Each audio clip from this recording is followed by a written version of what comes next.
Hey guys, welcome to Daniel Gian Talking. Today I'll be reviewing the 2001 film Chandni Bar. The film is directed by Madhur Bhandarkar, and according to Wikipedia, it depicts the gritty life of the Mumbai underworld, including prostitution, dance bars, and gun crime. The film stars Tabu as well as Atul Kulkarni, and the film won 4 National Film Awards, one for Best Actress, one for Best Supporting Actor, one for Best Supporting Actress, and the National Film Award for Best Film on Other Social Issues. If you've never seen this movie, stop this review now. Go out, find it, watch the movie. It's dark from beginning until the very end, literally, and I want to get into the spoilers and talk about some of those things. And I highly recommend it. It's one of the better Indian films that I've seen just because of how serious it takes the subject matter. And it does get dark. It's on a Requiem for a Dream type level. If you're familiar with that movie, if you enjoyed that movie, then this is something that you should probably check out. If you're a happy-go-lucky person and you don't like being down in the dumps, I'd probably not watch this one because there's no hope in this film. It's all dread from the first frame until the last. Tabu's performance was excellent. Her character goes through a lot, and so Tabu as an actress needs to bring a lot to the table.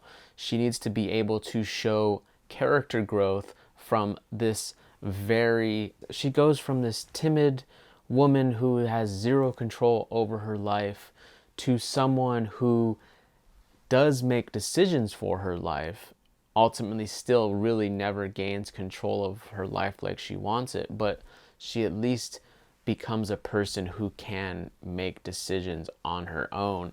And there's a lot that goes on to get her from that point A to point B. I mean, the whole movie is about her working inside of a bar where she's essentially a stripper. If you're a Westerner watching this, the equivalent of what's going on there. And I wouldn't even say it's the equivalent, but it's basically like a strip club, but it's a bar. You know, the women dance on the stage, men are in the back, they have money, they hold the money up, and then there's like 5 or 6 girls on stage. If the girls make eye contact, the girl will come to the person and he will hand money to her, like however much money he wants. Apparently, I don't know how it works, but that's what the movie is like. If it's some old nasty guy and he just wants to be pervy to like this young girl, because they're all young girls, because in order to work into one of these places you gotta have to know kind of some underworld people, because this is an underworld type club, and at least that's how it's presented in the film. And so you're not dealing with the best people. And Tabu's character is involved in some sort of riots within her community. She has to flee town, and she lives with her uncle, but her uncle's gonna get work, but he's like really this drunk, and the Tabu has to work for him, but he gets her a job at this bar, and that's what leads basically this young innocent girl into this life of something she really didn't have a choice in, and because she just had to survive, and this is literally what she had to do to survive. And it gets pretty dark from there because she's young, she doesn't know how to dance, she doesn't have any friends, first of all, and then all of her friends become other, I don't want to call them strippers, but other dancers. It's very reminiscent of Hustlers that came out last year. Obviously this movie Chandni Bar came out way before that, but I'm just saying, if you've seen Hustlers and haven't seen this, it's very similar to that, where J-Lo, they all have friends with strippers. The main girl, the main character, she befriends all of them, and you get to hear the inside chatter between them, and you get that in this movie. It's a female dominated film, which is another refreshing thing that I enjoyed.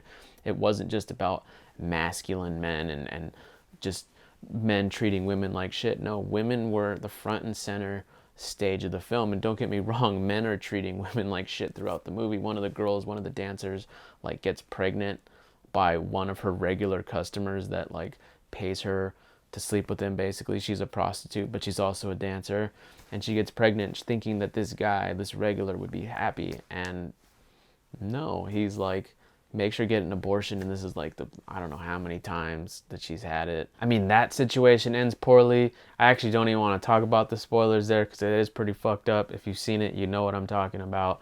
But with Tabu's character, the uncle ultimately rapes her one night, like because he's just drunk. He's spending all the money that she's making. He never went out and got a job, like he said. I mean, that was a really twisted, sick, disgusting scene that, like, it was all shot very well and interesting too. Like, that's the other thing about the movie. The movie took its time. The camera was always moving slowly, or it was framed in a certain way where, you know, especially in that scene, that graphic scene with the uncle, and like the way it was shot, it was done very artistically where you could take it in, but it was very difficult to watch. And then when Atul's character comes in, he steals the show. I mean, he's a dark and twisted villain, but what happens to him is tragic. I mean, because he kind of really digs Tabu's character, and they get married, and he kills Tabu's uncle in revenge because of what happened in that one drunken night. And so you actually really care for his character, but his character gets betrayed by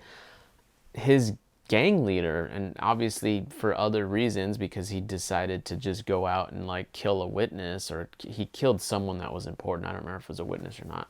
He did something he shouldn't have done, and the cops were like, you shouldn't have done this. We need a tribute, we need a sacrifice, we need to arrest one of your gang members, someone needs to pay for this.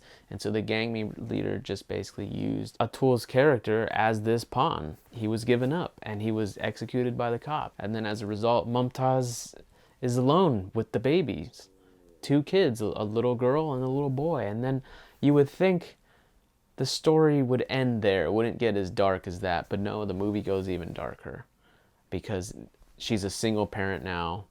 And so she has to resort to other things. You don't see what, but ultimately you do see in the end that she's willing to just sleep with people for money, because what ultimately happens is, as these kids grow up, the girl is just innocent and she's doing what she's supposed to do. The boy, right now, since the dad's not in the picture, it's just like the mom. He's a good boy. Everything's good. He kind of hangs out with the wrong crowd, but he's a good person. He's the good guy. Until finally something happens. The mother was finally right. Don't hang out with those boys. And he did, and he got arrested. And then all of a sudden, in order to get the son out of prison, she needs to raise a whole bunch of money. And she's older now. Things aren't the same. You know, the bars are dried up. There's not as many customers. It's harder to make money. And so she ultimately resorts to her selling herself to have enough money to pay the bail for the son. And when the son's in prison, the son has to deal with other gangs in prison, a little boy gangs. So, and the son literally gets butt raped in the movie, which I wasn't expecting. A straight up prison movie with a little kid. And it's not like he's like a 19-year-old, like young, but like, no, he's a young child. And you're seeing this, and it's like, that's not all, you know, because of all of the drama that went on at home and all this other stuff that I'm not even getting into. Her other daughter, the other innocent daughter, ultimately goes to the bar that Mumtaz worked at her whole life, and works a deal out with the club owner to work there for money. And her daughter, at like 13 or whatever, is literally dancing in the club, taking money from these old men, because she's trying to help her mother out because she loves her mother. And so she gives her the money for the bit. Like, it's all fucked up. Finally, they get the money to get the son out of jail on bail. And then what's the son do? That dad gene comes out. He goes and gets himself a gun, and he goes and murders the two kids that raped him. And that's how the movie ends. That's it. I mean, you talk about life repeating itself. It's a dark story. There's no redemption. There's no happy ending. The movie is just fucked up.